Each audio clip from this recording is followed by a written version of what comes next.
इश्क का नगमा जुनूं के साज पे गाते हैं हम, अपने गम की आग से पत्थर को पिघलाते हैं हम।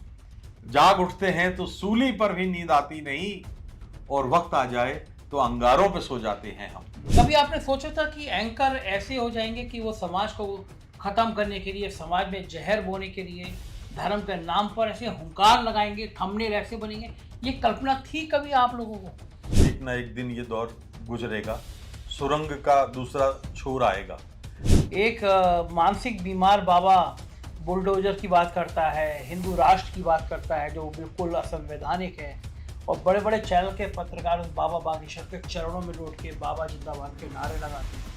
ये क्या है? ये लोगों को चुनाव जीतने के लिए धार्मिक अफीम चटाने का एक प्रयोग है जो इस देश को बहुत भारी पड़ेगा। तब तो टीवी में बैठ के हुंकार लगाई जाती है, धर्म के नाम पर हुंकार लगाई जाती है, पत्रकार एक जहर बोने का काम कर रहा है, उन्माद फैलाने का काम कर रहा है। ये तो इससे ज्यादा खराब और भी कुछ हो सकता है क्या देश में? पत्रकारिता की जो ये पीढ़ी आई है वो सुविधा भोगी संस्कृति के साथ आई है। 2024 का जो चुनाव है इन दिनों अपने सबसे संवेदनशील और नाजुक मोड़ पर है। क्यों? क्योंकि इस चुनाव में सारे दल अपने अपने जहर के साथ प्रस्तुत होंगे।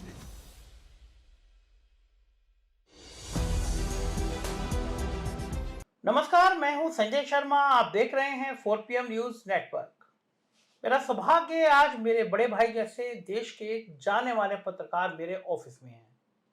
इनको आपने मेरे साथ डिबेट में कई बार सुना होगा।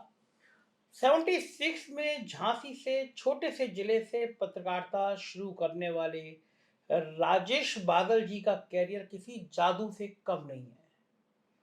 ऊंचाइयों की, पत्रकारिता की ऊंचाइयों का जो सबसे शिखर मैं जिसको बोल सकता हूं, वहां तक राजेश जी गए।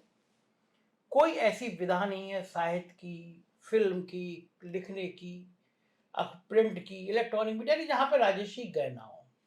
आज राजेश जी मेरे साथ हैं। हम उनसे तमाम मुद्दों पर, देश की राजनीति पर, पत्रकारिता पे बातचीत करेंगे।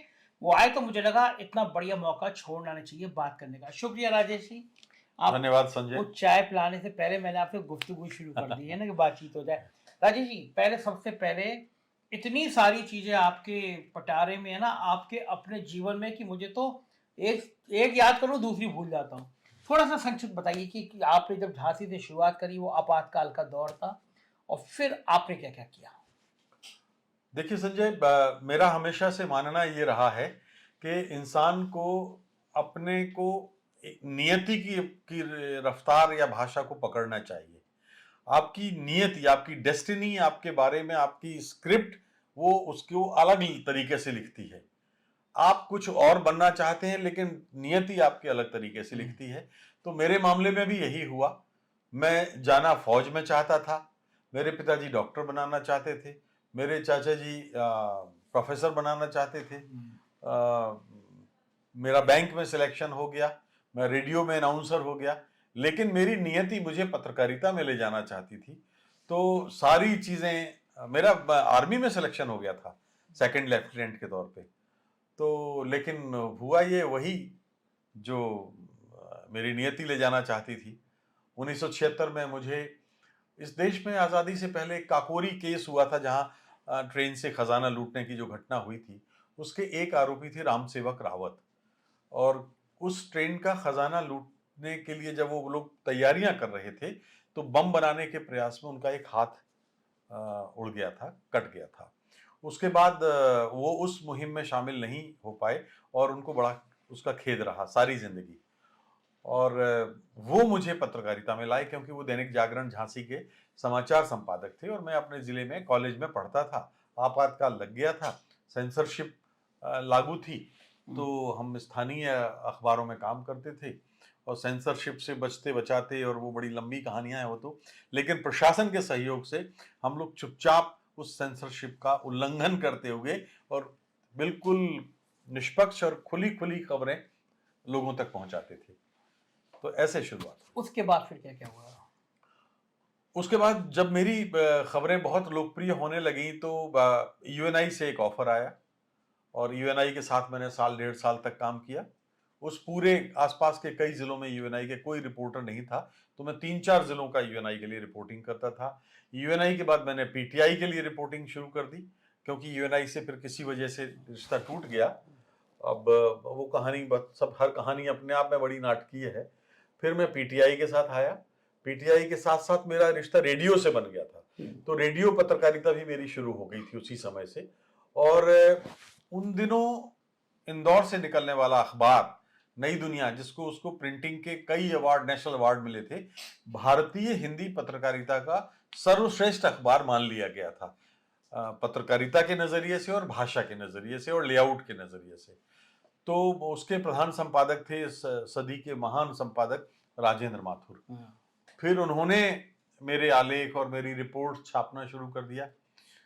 एक ऐसा मामला हुआ जो भारत की आज़ादी का पहला और आखिरी मामला है, वहाँ पत्रकारों को सताए जाने का कुछ मामला हुआ। हम सारे लोग नौजवान थे उस समय, और एडमिनिस्ट्रेशन ने हमको धमकाना शुरू किया, जान से मारने की धमकियां मिलने लगी, मुकदमे दर्ज होने लगे।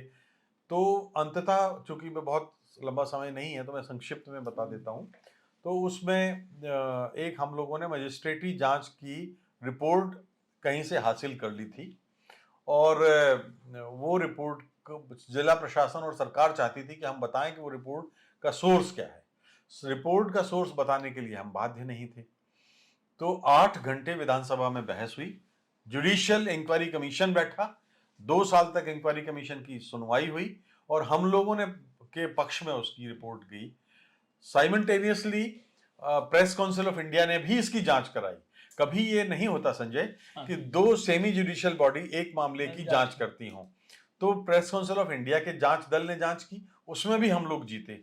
और जब हमें पाया गया उस दौर में, तो राजेंद्र माथुर ने फिर उसके बाद हमें अवसर दिया कि आप आओ, नई दुनिया में आओ, और इस तरह से मैं नई दुनिया में सह संपादक होके इंदौर जा पहुंचा। उसके बाद दिल्ली आप आए, और आज तक, और फिर राज्यसभा, वो सब दौर। उसके बाद ऐसा हुआ कि राजेंद्र माथुर जी 1982 में नवभारत टाइम्स दिल्ली के प्रधान संपादक होके जा पहुंचे। इसी बीच में एक शुरुआत हमारी हो गई थी 1979-80 में। रविवार नाम की एक मैगजीन निकलती थी, बहुत देश की सबसे शानदार साप्ताहिक समाचार पत्रिका थी, और उसने दिनमान, जो उस समय श्रेष्ठतम पत्रिका थी, दिनमान को भी ठंडा कर दिया था। तो सुरेंद्र प्रताप सिंह उसके संपादक थे। तो वो मुझे रविवार में भी लिखवाते थे, और राजेंद्र माथुर हमारे ऐसे प्रधान संपादक जिन्होंने मुझे नई दुनिया में काम करते हुए रविवार में लिखने की अनुमति प्रदान की थी। तो वो नवभारत टाइम्स के प्रधान संपादक हो गए। तो उस समय 1983 में लखनऊ से नवभारत टाइम्स शुरू होना था, तो मेरा चुनाव चीफ सब के तौर पे यहाँ के लिए हुआ। किन्हीं वजहों से, तो वो फिर एक अलग कहानी है, और वो भी नाटकीय है, तो मैं नहीं आ सका। 1984-85 में जब ये योजना बनी कि जयपुर से भी नवभारत टाइम्स का संस्करण निकाला जाए, तो फिर मैंने वहां जाकर के जयपुर गया और वहां से नवभारत टाइम्स का संस्करण शुरू किया, जिसने बहुत लोकप्रियता हासिल की। और राजस्थान में बिकने वाला 1.5 लाख के आसपास हम लोग उस वक्त पहुंचे थे। और फिर उसके बाद भाचावत की आयोग की जो अनुशंसाएं आई, तो हम लोगों ने अपनी वेतनमान को मांगा, वो मामला फैला, तालाबंदी हुई, हम लोगों का दिल्ली ट्रांसफ़र कर दिया गया। दिल्ली में हम लोग रहे। दिल्ली में मैंने फीचर एडिटर के तौर पे काम किया, और नवभारत टाइम्स ने एक फीचर पेज शुरू किया था। आपको याद हो कि 90 के आसपास एक बड़ा धमाका हुआ था पैमेला बोरदेस का। तो मैंने जो है एक फुल पेज फीचर लिखा था, पैमेला एक बयान से इतना बवेला, बहुत पॉपुलर हुआ था। तो इस तरह से नवभारत टाइम्स दिल्ली में मैं रहा। तब तक मेरी शादी हो चुकी थी और मेरी पत्नी मध्य प्रदेश में थी, प्रोफेसर थी। तो जाहिर सी बात है, हमारा जो प्राइवेट था उनका सरकारी था, तो हम दो में से किसी एक को अपने जॉब की कुर्बानी करनी थी। तो मैं फिर नई दुनिया भोपाल में न्यूज़ एडिटर होके 1991 में गया। तो इस तरह से मेरी भोपाल की तक हम पहुंच गए। लेकिन जयपुर में 87 या 88 मैं दूरदर्शन शुरू हुआ था और वहां मैं वहाँ से खबरें पढ़ने लगा टीवी था। टीवी तो वाली। टेलीविजन की पारी जयपुर में रहते हुए शुरू हुई। और फिर आज तक और फिर राजसभा। आज तक और जयपुर, उसमें बीच में फिर बहुत ही एक जबरदस्त कहानी है। जब मैं भोपाल पहुंच गया तो हमारे दोस्त मतलब अब नहीं रहे इस दुनिया में, विनोद दुआ जी। तो विनोद दुआ जी ने परख नाम से एक प्रोग्राम शुरू किया जो भारत का अब तक का श्रेष्ठतम समाज साप्ताहिक समाचार कार्यक्रम था। तो पहले एपिसोड से लेके आखिरी एपिसोड तक उसमें मैं रहा। पहली समाचार पत्रिका थी और उसके बाद फिर उन्हीं को, बहुत से लोग ये समझते हैं कि आज तक पहला डेली न्यूज बुलेटिन था दूरदर्शन पे, ऐसा नहीं है। पहला न्यूज बुलेटिन विनोद दुआ जी ने शुरू किया था न्यूज वेव के नाम से, और वो आज तक उसी टाइम स्लॉट पे था जिसमें बाद में आज तक आया। ओके। तो उस तरह से मैं उसके साथ पर शुरू हाँ, उसका हमने आपको देखा कई बार, राजसभा टीवी में गए, आपने डाकुओं के इंटरव्यू की और तमाम चीजें। फिर आपको लिखने का भी शौक हुआ, आपने जगजीत सिंह के ऊपर अभी हाल में आपकी किताब भी आई है। कितनी किताबें लिख डाली राजेश जी आपने? देखिए, लिखने का सिलसिला शौक तो मुझे लगता है कि खानदानी हमारा मतलब कुछ पारिवारिक हमारे संस्कार रहे होंगे। तो लिखने का सिलसिला तो 1982 से शुरू हो गया था। मध्य प्रदेश में पत्रकारिता का इतिहास, वो एक पुस्तक में हमने लिखा था और उसके बाद 2-3 किताबों में और सहलेखक के तौर पर थे। तो इस तरह से लिखने की शुरुआत तो हो गई थी। आज तक मैं 10 साल रहा। तो अभी एक किताब मेरी जो चल रही है, चप्पा चप्पा देश, हमने एक भारत का पहला जो टेलीविजन ट्रैवलॉग है वो किया था, जो अरुणाचल प्रदेश में चीन की सीमा से नीचे रामेश्वरम तक हम लोग आए थे उसमें। वाह। तो वो किया था। आज तक मैं 2005 में मैंने छोड़ा, तब मैं उसका संपादक था और उसके बाद मैं यूएस चला गया लंबे समय के लिए। वहाँ कुछ मीडिया स्टडी थी, अमेरिकी सरकार ने मुझे निमंत्रित किया था, तो वहाँ चला गया और वहाँ से जब मैं लौटा तो कुछ तकनीकी ज्ञान कुछ और भी हुआ। तो मैंने 10 चैनल लगाए, 10 चैनल का मैं हेड रहा। बाप रे बाप। और उसके बाद राज्यसभा टीवी आती है। वाह। जी। ये तो इतना शानदार राजेश जी सफर। आज के दौर में पत्रकार, जितना आप पढ़ते लिखते रहते हैं, आज के दौर में शायद पत्रकार भूल गए। और दूसरी बात है राजेश जी, चूंकि आप उन पत्रकारों में से हैं देश के, जिन्होंने एक पूरा दौर देखा है, सत्ता का अहंकार देखा है, सत्ता का तीव्र उन्माद देखा है, उनकी शिखर तक पहुंचने की यात्रा देखी है और फिर नीचे आने की यात्रा देखी है। लेकिन मीडिया के भी इसी तरह के कई रूप देखे हैं। जो मौजूदा दौर का मीडिया है, जिसको हम लोग गोदी मीडिया बोल देते हैं, क्योंकि गोदी में जाके बैठ गया है सरकार की। आप आज तक राज्यसभा तमाम जगह रहे, कभी आपने सोचा था कि एंकर ऐसे हो जाएंगे कि वो समाज को खत्म करने के लिए, समाज में जहर बोने के लिए, धर्म के नाम पर ऐसे हुंकार लगाएंगे, थंबनेल ऐसे बनेंगे? ये कल्पना थी कभी आप लोगों को? सच बताऊं तो कभी नहीं थी,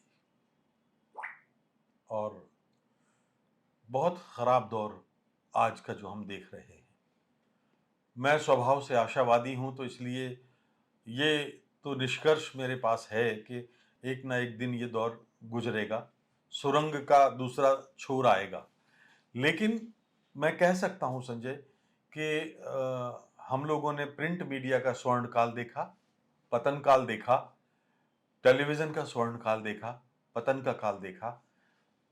सबसे अफसोस की बात यह है कि देखिए, अब जो 15-20 साल से पत्रकारिता हो रही है, वो नई पीढ़ी के जो पत्रकार आ रहे हैं, जो मीडिया शिक्षण संस्थाओं में पैदा होके आ रहे हैं, डिप्लोमा लेके आ रहे हैं और वो जो काम कर रहे हैं, हमारी आशंका ये है कि वो क्या सोचेंगे कि, क्योंकि जो एंकर सामने बिहेव कर रहे हैं उनके सामने तो यही पत्रकारिता है। तो उन्होंने पत्रकारिता के उन स्वर्णिम और चमकीले और पुराने अध्यायों को देखा नहीं है। तो इन दिनों मैं ये काम कर रहा हूं कि जहां जहां भी अवसर मिलता है मैं जाता हूं, पुराने दिनों की उन उन जब मजबूती के साथ, हमने तो इंदिरा गांधी का दौर देखा था और उन्होंने जब सेंसरशिप लगाई थी तो हम लोग सड़कों पर आए थे।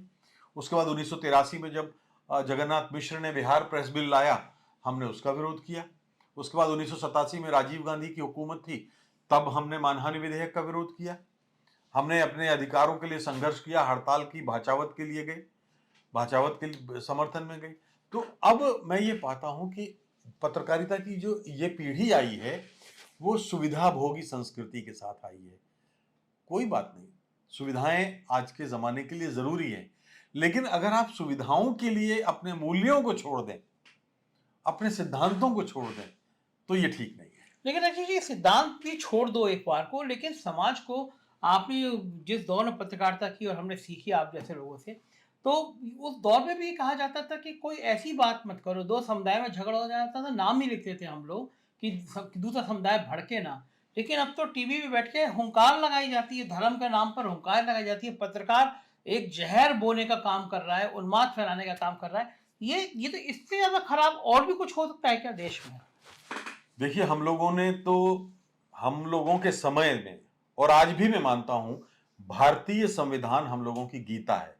भारतीय संविधान, इस तरह का कोई प्रावधान उसमें नहीं है कि आज जो हमें टेलीविजन के पर्दे पर नजर आ रहा है, कई न्यूज पोर्टल्स में भी नजर आ रहा है, आप धार्मिक आधार पर देश को बांट रहे हैं, आप सांप्रदायिक आधार पर देश को बांट रहे हैं, आप दो मजहबों के बीच में नफरत और उन्माद फैला रहे हैं, आप हिंसा को बढ़ावा दे रहे हैं। हमारा संविधान ये नहीं करता। हमारा संविधान इसके सख्त खिलाफ है। और अफसोस की बात यह है कि वो लोग इस चीज को बढ़ावा दे रहे हैं जो संविधान की शपथ लेके और कुर्सी पर बैठे हैं। ऐसी स्थिति में आशंका ये होती है कि देश समाज की को कहां ले जाएगा। समाज दरअसल हमारे सामने तो वो लोग थे राजनीति में, पत्रकारिता में, लेखन में, जो एक उनके सामने एक स्पष्ट विजन था और संवैधानिक लोकतंत्र की नींव थे वो। लेकिन अब तो कुछ संविधान को कोई नहीं मान रहा है, गांधी को कोई नहीं मान रहा है, लोकतंत्र के मूल्यों में आस्था नहीं है। तो आप इन एंकर्स को क्या करेंगे? अफसोस की बात यह है कि ये एंकर जो है अब जिस रूप में अपने आप को प्रस्तुत कर रहे हैं, ये नहीं जानते कि कितना बड़ा अपराध कर रहे हैं। मैंने तो देखा राजेश जी की एक मानसिक बीमार बाबा बुलडोजर की बात करता है, हिंदू राष्ट्र की बात करता है जो बिल्कुल असंवैधानिक है, और बड़े बड़े चैनल के पत्रकार उस बाबा बागेश्वर के चरणों में लौट के बाबा जिंदाबाद के नारे लगाती हैं।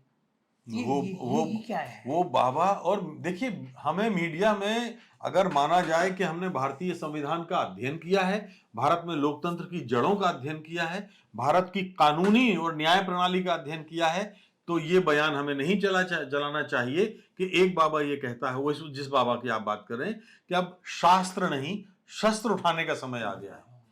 बताइए, खुलेआम हिंसा को बढ़ावा दे रहा है।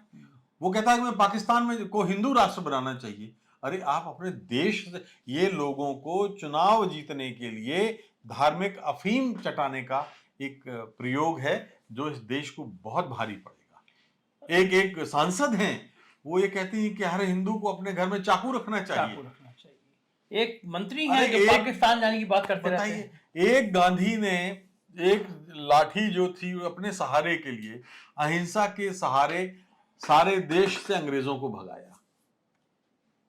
उस गांधी को हम भूल गए, उस गांधी को हम गरियाने की बात करते हैं। क्या हम अपने पुरखों को भूल सकते हैं? ठीक बात है। क्या संजय भाई ये बताओ, हमारे जो पूर्वज थे, जो भी इस देश के पूर्वज थे, अगर अंग्रेज यहां थे तो लाखों लोग उस अंग्रेज हुकूमत के गुलाम थे कि नहीं थे? तो इसका मतलब वो देशद्रोही थे। हम गांधी को गरिया रहे हैं जिसने आजादी के लिए लड़ाई लड़ी, हम नेहरू को गरियाते हैं, हम सुभाष चंद्र बोस को गरियाते हैं, सरदार भगत सिंह को हम कहते हैं कि वो तो कम्युनिस्ट था। उस समय ये नहीं था। जिनके दिलों में बंटवारा नहीं था, केवल और केवल देश की आजादी का उसूल था। वो क्या कहते थे कि इश्क का नगमा जुनूं के साज पे गाते हैं हम, अपने गम की आग से पत्थर को पिघलाते हैं हम, जाग उठते हैं तो सूली पर भी नींद आती नहीं, और वक्त आ जाए तो अंगारों पे सो जाते हैं हम। ये वो लोग थे। बिल्कुल ठीक बात है। उन्होंने आज़ादी दे रही और यहाँ तक हम लोग पहुँच गए। अब थोड़ा सा मैं राजनीति बात करता हूँ। राजेश जी, आप पूरे देश में घूमते रहते हैं, जगह जगह आप लेक्चर देते हैं, जनता से मिलते हैं, शो करते हैं। देश का जो माहौल चल रहा है इस समय में, मैं बल्कि सीधे सीधे शब्दों में कहूँ कि 2024 के चुनाव से पहले आपको देश की मोटी एक बड़ी तस्वीर क्या नजर आती है? 2024 का जो चुनाव है इन दिनों अपने सबसे संवेदनशील और नाजुक मोड़ पर है। क्यों? क्योंकि इस चुनाव में सारे दल अपने अपने जहर के साथ प्रस्तुत होंगे, और तब ये परीक्षा का काल है कि इस देश में लोकतंत्र की एक बार फिर वापसी होगी या हम किसी इस देश पर तानाशाही के घुड़सवार सवारी कर देंगे, चढ़ाई कर देंगे। तो ये एक बहुत महत्वपूर्ण चुनाव का साल 2024 का होने वाला है और इस देश को ये तय करना होगा कि वो चाहता क्या है। एक बार फिर बादशाही, सामंती और उस गुलामी को या बर्बर युग का जो मध्य युग का जो बर्बर तंत्र था उसको, उसकी वापसी चाहता है या एक बार फिर डेमोक्रेटिक मूल्यों की वापसी चाहता है। अच्छा, आपको लग क्या रहा है, आप देश के अलग अलग राज्यों में जा रहे हैं तो लोगों की समस्याएं सबसे बड़ी क्या सामने आ रही हैं? लोग किस बात से परेशान हैं, किस बात से दुखी हैं और किस बात पर वो वोट कर सकते हैं? देखिए, मैं जहां जहां भी जाता हूं, समस्याएं पूरब, पश्चिम, उत्तर, दक्षिण एक जैसी है। आबादी बढ़ी है। हम कहते हैं कि 35 करोड़ से ज्यादा लोग इस देश में नौजवान हैं और ये दुनिया का सबसे युवा राष्ट्र है। अगर ये युवा राष्ट्र है तो ये एक जवान की, एक नौजवान के दिल की आवाज कोई नहीं सुन रहा है। एक नौजवान की पीड़ा कोई नहीं देख रहा है। हम लोग जब नौजवान थे तो हमको रोजगार मिल गया था। मैंने कहा कि 4-4 रोजगार मेरे पास थे, मैंने 5वें रोजगार की दिशा में गया क्योंकि मेरी डेस्टिनी ले जाना चाहती थी। आज आप बताइए 8 सालों में कितने घर घर में बेरोजगार बैठा हुआ है। 35 साल 40 साल के नौजवान बच्चे बैठे हैं और उनकी उम्र निकल गई है, सरकारी नौकरी मिल नहीं सकती, उद्योग में मिल नहीं सकता, अपना काम करने जाओ तो पैसा नहीं है, उनकी शादियां नहीं हो रही है। तो इस बेरोजगारी के कारण एक सामाजिक बिखराव भी हो रहा है। बेरोजगारी बड़ा मसला है, उसके बाद आप जाइए तो महंगाई बड़ा मसला है। अभी बीते दिनों हमारे प्रधानमंत्री जी मध्य प्रदेश गए। उन्होंने एक कई प्रदेशों के उदाहरण दिए, गैर भाजपाई जहां पर भाजपा के जो राज्य हैं उनके उदाहरण दिए कि देखो वहां इतना कम डीजल है, पेट्रोल है, वहां इतना, गैर भाजपा शासित राज्यों में इतना महंगा पेट्रोल है। वो मध्य प्रदेश की सरकार को का उदाहरण देना भूल गए कि 108-9 रुपए वहां पर पेट्रोल चल रहा है। तो पेट्रोल बहुत महंगा है। पहले आप एक चीज सोच के जाते थे कि आपको मान लीजिए सब्जी खत्म हो गई तो आप, ठीक है मैं लेके आता हूं, स्कूटर उठाया आपने, चले गए। लेकिन अब आप नहीं जाते। क्यों? क्योंकि आपको 10 बार और मुद्दे इकट्ठे करने पड़ते हैं। तो महंगाई दूसरा बड़ा इशू है। तीसरी बात यह है कि सांप्रदायिक जिस तरह से नफरत फैलाने की बात हो रही है, विभाजन की बात, अरे इस देश की 1000 साल की संस्कृति, साझा संस्कृति है, साथ रहने की संस्कृति है। कभी कोई समुदाय, कभी कोई समुदाय, थोड़ा बहुत 19-20 तो हर जगह चला रहता है। सांप्रदायिक बीज तो हमारे इस देश की जमीन में अंग्रेज पैदा करके गए थे। लेकिन आजादी के बाद 75 साल में जिस पवित्र ग्रंथ ने, संविधान नाम के ग्रंथ ने, इन बीजों को दफना दिया था। अफसोस की बात यह है कि अब उन बीजों को फिर से उभारा जा रहा है, उनको खाद पानी दिया जा रहा है। आखिरी सवाल जी, एनडीए बनाम इंडिया, कौन ज्यादा ताकतवर लग रहा है? देखिए, लोकतंत्र में पक्ष और प्रतिपक्ष दोनों का महत्वपूर्ण रोल है, बहुत महत्वपूर्ण। ये नहीं हो सकता कि पक्ष में अगर लोकतंत्र का पहिया ट्रैक्टर के पहिए के बराबर है, पक्ष का, सरकार का, और प्रतिपक्ष इतना दुर्बल, महीन, बारीक, निर्बल हो जाए कि वो साइकिल के पहिए के बराबर हो, तो लोकतंत्र चल नहीं सकता। तो एनडीए बनाम इंडिया जो है, वो मैं तो अभी कहता हूं कि आज जो प्रतिपक्ष की शक्ल है वो बहुत कमजोर है। इस देश के हर मतदाता को यह समझना होगा कि अगर वो अपनी सरकार को मजबूत होते देखना चाहता है, जो भी सरकार आए, अगर वो लोकतंत्र को मजबूत होते देखना चाहता है तो उसको पक्ष और प्रतिपक्ष को बराबरी पे लाना पड़ेगा। अब इसके बाद चूंकि हमने देखा है कि हमारे जितने भी राज्य हैं, कहीं टीएमसी है तो कहीं एनसीपी सत्ता में है, तो कहीं कांग्रेस है, तो कहीं भारतीय जनता पार्टी है। जब आप समग्र रूप में पाते हैं तो मुझे लगता है कि इस समय जो बार बार हमने देखा है कि देखिए 1977 में मतों का बंटवारा रोका गया और जनता पार्टी सत्ता में आई। 1989 में उतना नहीं हो पाया, लेकिन चूंकि कांग्रेस के खिलाफ था, जब आप नकारात्मक हो जाते हैं तो आपको याद है वीपी सिंह की सरकार को कम्युनिस्टों ने भी सपोर्ट किया था और भारतीय जनता पार्टी ने भी सपोर्ट किया था। तो जब ऐसा होता है, एक वैचारिक ध्रुवीकरण स्पष्ट है। एक ध्रुवीकरण इस आधार पर है कि क्या यह धार्मिक आधार पर लोकतंत्र चलेगा या नहीं चलेगा, क्या संवैधानिक आधार पर लोकतंत्र चलेगा, स्वस्थ लोकतंत्र, धर्मनिरपेक्ष लोकतंत्र और सभी सभी का समाज बनाने वाला लोकतंत्र होगा, तो क्या वो चलेगा, ये देखने की बात है। तो मुझे आज अब जो लगता है, जितना मैं घूमता हूं, अभी फिलहाल जितने ये इंडिया का जो एक के नाम पर जो इकट्ठे हो गए हैं दल, अगर वो वैचारिक आधार पर जुड़े रहे तो निश्चित रूप से इस देश में लोकतंत्र मजबूत स्थिति में आएगा, अन्यथा फिर अधिनायकवाद का सामना करने के लिए हमें तैयार रहना होगा। बहुत बहुत शुक्रिया राजेश जी, आपने इतना कीमती समय दिया। ये थे राजेश बादल जी, एक सीनियर जर्नलिस्ट। इन्होंने अपनी पत्रकारिता से लेकर वर्तमान राजनीति का पूरा खाका आपके सामने खींच कर रख दिया। मुझको यकीन है आपको ये परिचर्चा पसंद आई होगी, इंटरव्यू पसंद आया होगा। अपनी राय जरूर बताइएगा, अपने प्यार को बनाए रखिएगा। बहुत बहुत शुक्रिया, थैंक यू।